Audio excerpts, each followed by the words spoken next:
Unit 4. Note-taking study guide, page 154 and 155. The question that we're going to answer is, what forces unite and divide a nation? First, uniting factors. An uniting factor can be the economy, and both the North and the South were transformed by the Industrial Revolution. Obviously, the North was more transformed, but both were.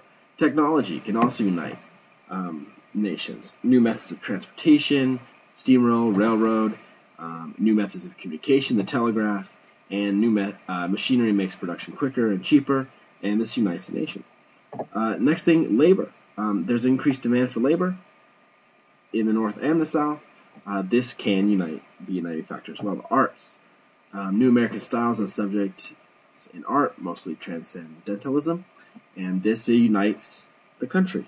And then issues. Issues can also unite the country. First, westward expansion and manifest destiny. This was an idea that was embraced by both the North and the South.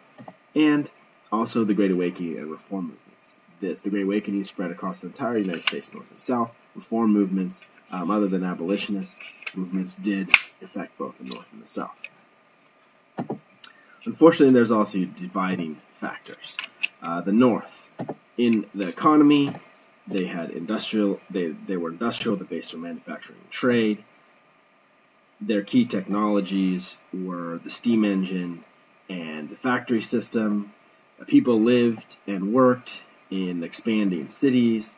There was urbanization, and then also factories. The source of labor was mostly unskilled workers, including immigrants, but not slave labor is I think the key there. And in the reform movements, they had expansion of public education and abolitionist movement.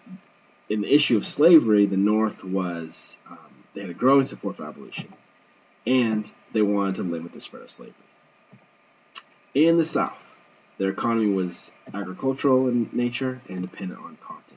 Their key technology was the cotton gin, and this greatly expanded the South's reliance on cotton and therefore slave labor. People worked and lived, mostly rural, and many plantations and small farms. Most of the people in the South actually did not own slaves, though they did support slavery.